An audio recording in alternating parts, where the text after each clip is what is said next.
Assalamu alaikum, dear students. How are you? I am Sayyid Naseeb Zada, your chemistry teacher.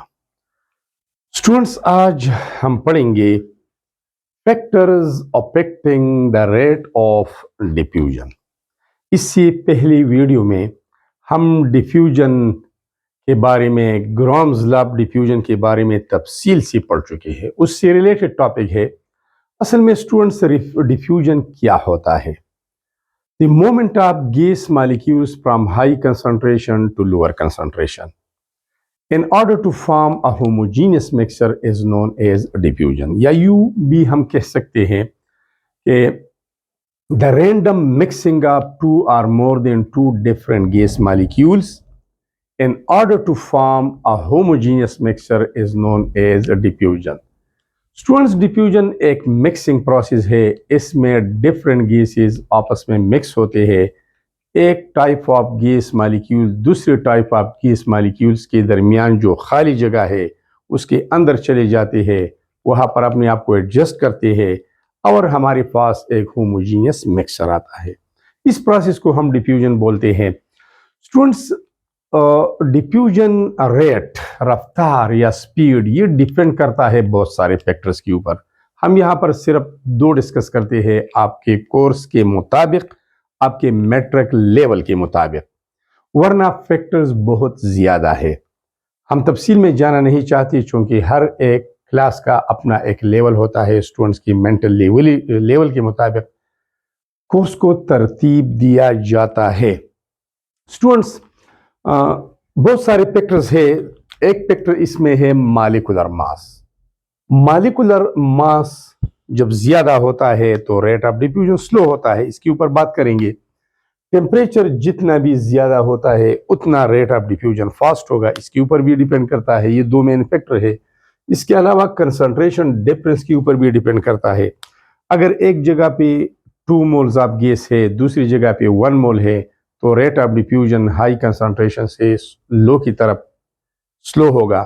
अगर ये concentration difference ज़्यादा है, एक container में गैस है 1 मोल, दूसरी में है 10 मोल, तो यहाँ पर कंसंट्रेशन डिफरेंस बहुत ज़्यादा है, तो रेट ऑफ डिफ्यूजन भी फास्ट होगा। इसके ऊपर भी डिपेंड करता है। इसके अलावा मीडियम ऑफ डिफ्यूजन के ऊपर डिपेंड करता है कि कौन से स्टेट्स ऑफ मैटर डिफ्यूज होते हैं। सॉलिड में तो डिफ्यूजन पॉसिबल नहीं है क्योंकि in the solid state the particles are tightly packed together. Solid में पार्टिकल्स की पैकिंग टाइट होती है। पार्टिकल अपनी जगह चेंज नहीं कर सकते। स्ट्रॉन्ग अट्रैक्टिव फोर्सेस होते हैं। तो जब मॉलिक्यूल एक जगह से दूसरी जगह हरकत नहीं कर सकते तो डिफ्यूजन कैसे होगा। डिफ्यूजन तो रैंडम प्रोसेस, मिक्सिंग प्रोसेस है। इसमें तो मॉलिक्यूल मूवमेंट करते हैं हाई कंसंट्रेशन से लो की तरफ। तो सॉलिड में डिफ्यूजन ये नहीं होता। अलबत्ता liquid molecules can move, moment उसका गैस के मुकाबले में स्लोअर होता है, तो वहां पर भी डिफ्यूजन होता है। दो लिक्विड आपस में मिक्स हो सकते हैं लेकिन उसका रेट ऑफ डिफ्यूजन स्लो होता है। And this is very fast, very quick in case of gases, क्योंकि गैस मॉलिक्यूल्स की काइनेटिक एनर्जी बहुत ज़्यादा होती है, मोमेंट फास्ट होता है, तो वो क्विकली, आसानी के साथ, तेज़ी के साथ, बहुत ही कम वक्त में एक दूसरे के साथ मिक्स हो जाते हैं और होमोजीनियस मिक्सर बनाते हैं। तो ये मीडियम पर भी डिपेंड करता है। The rate of diffusion is fastest in case of gases, it is faster in case of liquids and there is no diffusion in case of solids.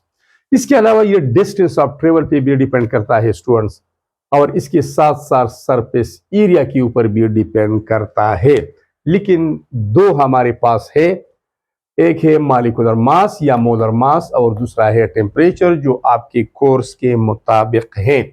Students, पहले आते हैं मॉलिक्यूलर मास और molar mass. Molecular mass लफ्ज जब हम इस्तेमाल करते हैं तो हमारा मतलब होता है सिंगल मॉलिक्यूल का मास, और मोलर मास के वर्ड से हमें अंदाजा होता है कि 1 मोल ऑफ मॉलिक्यूल्स का मास, इसको मोलर मास कहते हैं। ठीक है स्टूडेंट्स, तो मॉलिक्यूलर मास या मोलर मास के ऊपर ये डिपेंड करता है। अगर मॉलिक्यूल्स का मास ज्यादा है, मॉलिक्यूल्स हेवी है, तो heavy molecules will move slowly. जब मालिक्यूल्स हेवी होते हैं उसका मास ज़्यादा होता है, उसका मोलर मास ज़्यादा होता है, उसकी डेंसिटी ज़्यादा होती है, सो दे विल मूव स्लोली, तो उसका रेट ऑफ डिफ्यूजन स्लो होगा। और जिन मालिक्यूल्स का मास कम होता है, मोलर मास कम होता है, डेंसिटी कम होती है, they will move faster. Students, molar mass को हम ग्राम्स लॉ ऑफ डिफ्यूजन के स्टेटमेंट से वेरीफाई कर सकते हैं। According two grams law of diffusion, the statement is at constant temperature and pressure, at constant temperature and pressure, the rate of diffusion is inversely proportional to the square root of molar mass of the gas molecules. Rate of diffusion और molar mass of gas molecules के दरमियान inverse relationship होता है। बल्कि एक और बात यहां पर है, रेट ऑफ डिफ्यूजन और square root of molar mass of gas molecules का इनवर्स रिलेशनशिप होता है। यहां पर सिर्फ इनवर्स रिलेशनशिप नहीं है, यहां पर सिर्फ ऐसा नहीं है कि rate of diffusion is inversely proportional to the molar mass of the gas molecule. एक रिलेशन ये होता है, एक रिलेशन ये होता है। यहां पर सिंपल इनवर्स रिलेशनशिप है। और इनवर्स रिलेशनशिप में क्या होता है, जब एक वेरिएबल्स की वैल्यू डबल हो जाती है तो दूसरी की वैल्यू हाफ रह जाती है। लेकिन यहां पर स्क्वायर रूट भी है, square root is equal to half, 1/2। तो इसका मतलब ये हुआ कि जब मोलर मास डबल होता है तो रेट ऑफ डिफ्यूजन 4 टाइम्स कम होता है, 4 टाइम्स। 2 टाइम्स तो इस इनवर्स रिलेशनशिप की वजह से और 2 टाइम्स इस स्क्वायर रूट की वजह से। तो यहां पर मैथमेटिकल फॉर्म इसका ये है, रेट ऑफ डिफ्यूजन जिसको हम आर से रिप्रेजेंट करते हैं is inversely proportional to the square root of the molar mass of the gas molecules और molecular mass of the gas molecule और simple mass of the gas molecule और density of the gas molecule. आप m लिख सकते हैं, आप small m मास लिख सकते हैं, आप d डेंसिटी लिख सकते हैं। ये तीनों न्यूमेरिकली मैथमेटिकली इसकी वैल्यूज एक जैसी होती है। टेम्परेचर और प्रेशर कांस्टेंट रहता है। ये एक मैथमेटिकल फॉर्म हमारे पास आ गया।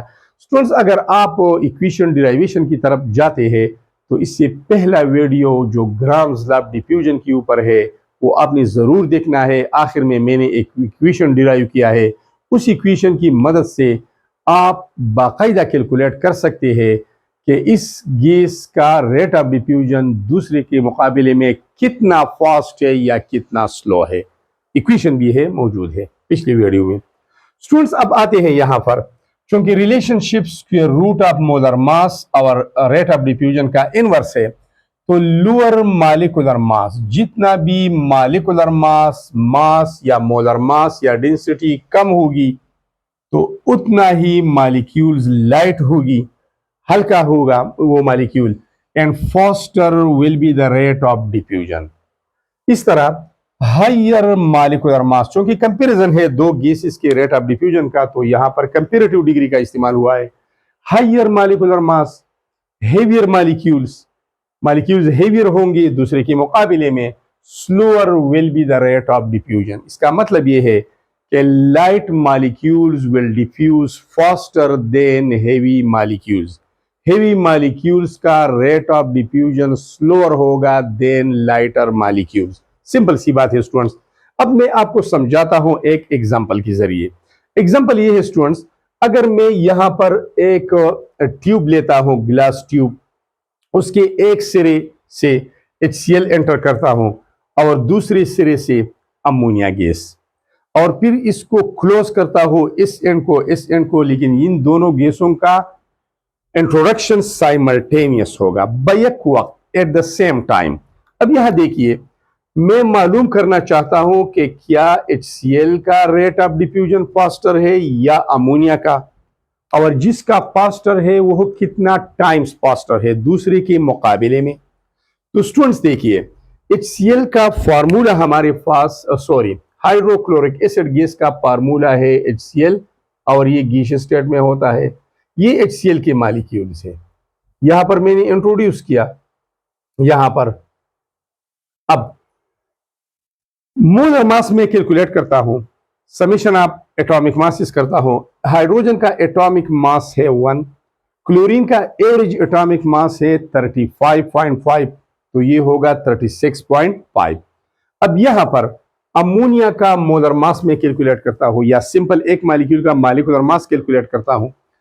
नाइट्रोजन का एटॉमिक मास है 14, हाइड्रोजन का एटॉमिक मास है 1, 3 हाइड्रोजन का एटॉमिक मास होगा 3, 3 + 14 = 17।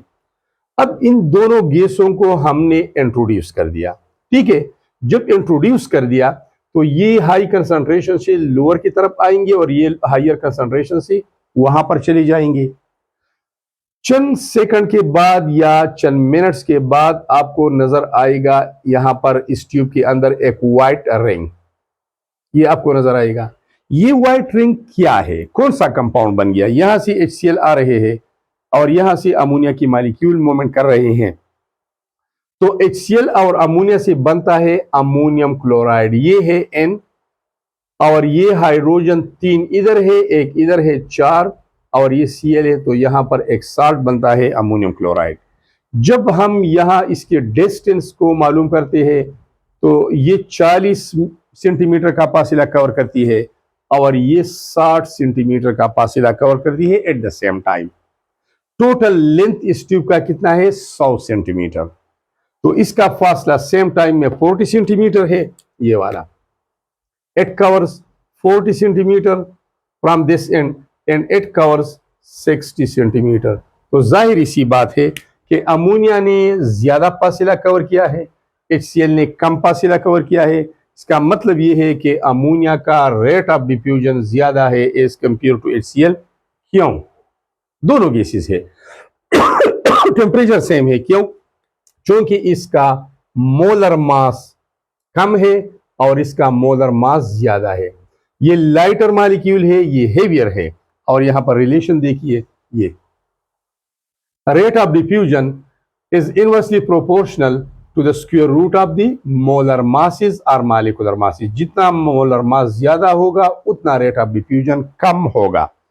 अब how much ammonia molecules rate of diffusion is faster than HCl, तो जो पिछली वीडियो वाला फार्मूला है उसको अप्लाई करें। रेशो हम लेते हैं rate of diffusion of ammonia with respect to rate of diffusion of HCl। यहां पर लेते हैं इनवर्स रिलेशनशिप है, तो HCl का मॉलिक्यूलर मास ऊपर लिखेंगे और अमोनिया का नीचे लिखेंगे, क्योंकि रिलेशनशिप इनवर्स है। Molecular mass of HCl divided by molecular mass of ammonia whole under the root.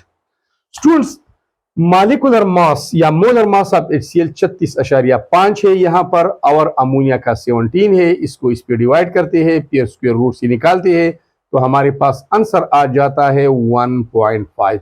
इसका मतलब ये है कि ammonia molecule diffuses 1.5 times faster as compare to HCl molecule. अगर एक मिनट में HCl मॉलिक्यूल 1 सेंटीमीटर का फासला कवर करते हैं, तो अमोनिया मॉलिक्यूल 1.5 सेंटीमीटर फासला कवर करेंगे। 1:1.5 होगा। तो सिंपल सी बात है, हमने तो ये कंफर्म करना था कि जिन मॉलिक्यूल्स का मोलर मास ज्यादा है उसका रेट ऑफ डिफ्यूजन स्लो होगा, और जिसका मोलर मास, मॉलिक्यूलर मास या डेंसिटी कम है, लाइट मॉलिक्यूल है, तो उसका रेट ऑफ डिफ्यूजन फास्ट है, according to this statement of the Graham's law. Students, दूसरा जो फैक्टर है जो रेट ऑफ डिफ्यूजन को अफेक्ट करता है, जिसकी वजह से रेट ऑफ और डिफ्यूजन फास्ट होता है या स्लो होता है, मतलब अफेक्ट होता है, मुतासिर होता है, वो है टेम्परेचर। स्टूडेंट्स, आपको पता है कि जब मॉलिक्यूल्स एक जगह से दूसरी जगह हरकत करते हैं तो उसकी डिपेंड काइनेटिक एनर्जी के ऊपर होती है। जितना काइनेटिक एनर्जी ज्यादा होती है उतना ही रेट ऑफ डिफ्यूजन फास्ट होगा, मोमेंट फास्ट होगा। जितना काइनेटिक एनर्जी कम होगी, रेट ऑफ डिफ्यूजन स्लो होगा। और काइनेटिक एनर्जी का इन्हिसार किसके ऊपर है? टेम्परेचर के ऊपर है। Kinetic energy is directly proportional to absolute temperature. Absolute temperature means temperature on Kelvin scale. Kelvin scale को हम एब्सोल्यूट स्केल कहते हैं, और केल्विन स्केल पर जो टेम्परेचर हम मेजर करते हैं उसको एब्सोल्यूट टेम्परेचर कहते हैं। तो स्टूडेंट्स, अब सिंपल सी बात है, rate of diffusion is directly proportional to temperature. जितना टेम्परेचर ज्यादा होता है उतना ही रेट ऑफ डिफ्यूजन फास्ट होगा, और जितना टेम्परेचर कम होगा उतना ही रेट ऑफ डिफ्यूजन स्लो होगा। अब मैंने एक शॉर्टकट ट्रिक लिखा है, ये है इंक्रीज इन टेम्परेचर। जब हम टेम्परेचर को बढ़ाते हैं, it will increase in kinetic energy, molecules की काइनेटिक एनर्जी बढ़ती है, चूंकि डायरेक्ट रिलेशनशिप है। It will increase in velocity, molecules की वेलोसिटी बढ़ जाती है, वो भी मैं आपको समझाता हूं। और वेलोसिटी बढ़ने से increase in rate of diffusion, rate of diffusion बढ़ जाता है और गैसेस फास्टर रेट के ऊपर फास्टर रेट से दूसरी गैस मॉलिक्यूल के साथ डिफ्यूज होते हैं। अब स्टूडेंट्स यहां पर आते हैं, ये भी एक शॉर्टकट है, ये मैंने लिखा है इंक्रीज इन टेम्परेचर। जब हम टेम्परेचर बढ़ाते हैं, it will increases average kinetic energy of the gas molecule, इससे एवरेज काइनेटिक एनर्जी बढ़ती है। काइनेटिक एनर्जी का इक्वेशन क्या है? Kinetic energy is equal to half mv², ये इक्वेशन है। अब यहां पर देखिए, काइनेटिक एनर्जी और वेलोसिटी यहां पर डायरेक्ट रिलेशनशिप है, लेकिन वेलोसिटी की स्क्वायर का काइनेटिक एनर्जी के साथ डायरेक्ट रिलेशनशिप है। Kinetic energy is directly proportional to the square of the velocity of molecules. Square. अगर काइनेटिक एनर्जी टेम्परेचर के बढ़ने से डबल हो जाती है तो वेलोसिटी 4 टाइम्स इंक्रीज होती है। यहां पर स्क्वायर लिखा गया है। और यहां पर so molecular velocities speeds up more, molecular velocities ज्यादा स्पीड अप होंगी, and the rate of diffusion increases. दोबारा, increase in temperature, increase in kinetic energy. Kinetic energy हम जानते हैं is proportional to a square root of the velocity. So molecular velocities speed up more and the rate of diffusion will be faster or increases. Simple सी बात है students. Higher the temperature, higher will be the rate of diffusion. Lower the temperature, lower will be the rate of diffusion. Thanks a lot for being with me students. अगर आप इस channel पे नए हैं तो ज़रूर सब्सक्राइब करना, like देना, अगर कोई मसला है तो कमेंट लिखना, मैं इंशाल्लाह जवाब दूंगा। दोस्तों के साथ शेयर भी करना, it is a request to all of you. Thanks.